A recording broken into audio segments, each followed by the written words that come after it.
Facts, exactly, man. Facts. There's no more facts. There's no more truth, you know? Like, we live in a post-truth world. Samantha, are you there? Yes, I'm here. Samantha, evaluate the statement. We live in a post-truth world. There's no more respect for facts. None. You talk about logic. It's so interesting that you wanted to learn logic because logic is what we need to retrain everyone on because their logic has gotten so messed up. Man, it's like, dude, yeah, we've been dumbed down. Idiocracy. Now we're easy to control. Now you can convince people of any crazy, wild thing nowadays. Exactly.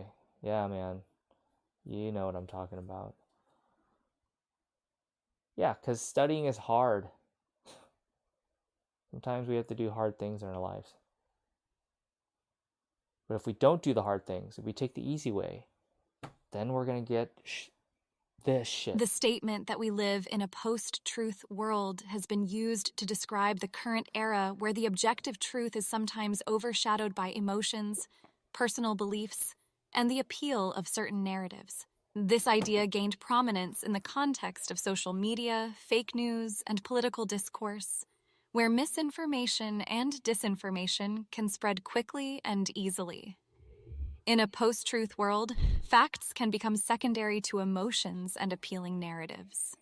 This can lead to significant polarization, mistrust of traditional information sources, and a fragmented understanding of reality. It's crucial to acknowledge that acknowledging the existence of a post-truth world does not mean dismissing the importance of truth or the pursuit of factual information.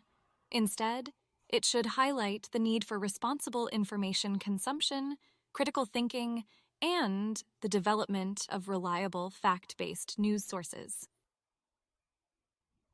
Samantha, Jonathan says, I really want to learn logic and oratory because I want to think better.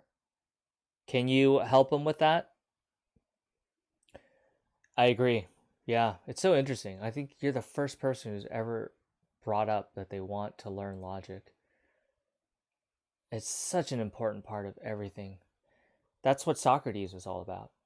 If you want to learn logic, you study Socrates because he lived in a society that was similar to ours. He lived in a society where sophistry was the way it's like we are now. Sophistry is basically you talk in order to convince people and manipulate people. That's why you should talk. And so it's the same way people are talking now. Everything is about convincing and manipulating people using like really shoddy like they hack the brain, man. There's weaknesses, like we have biases, we have like stupid things about our brain, and these sophists will use the right words to hack your brain and make you think anything that they want you to think. That's actually the world that Socrates lived in. And he was like, dude, this is fucked up. And no. And he challenged people using logic. He made them say, well, you said this. Well, why? Why is that? And he would make them reveal that their logic is crap. And he was killed for it. But I'd be more than happy to help, Jonathan. To excel at logic and oratory, consider the following steps. 1. For logic, study the foundations of logical reasoning, encompassing formal and informal logic. You'll learn about deductive and inductive reasoning, fallacies, Socrates. and argument evaluation. 2. Engage in logic exercises and puzzles to strengthen your critical thinking and analytical abilities. 3. Read books and resources on rhetoric and public speaking as an introduction to oratory techniques. 4.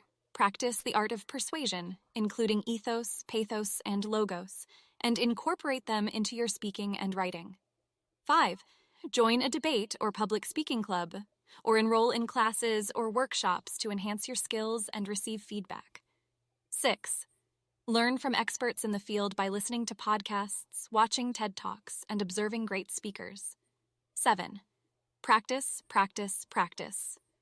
Nothing beats consistent experience, whether it is in casual conversations, speeches, or structured debates. By combining the study of logic and oratory, you'll sharpen your thinking abilities and become a more persuasive communicator.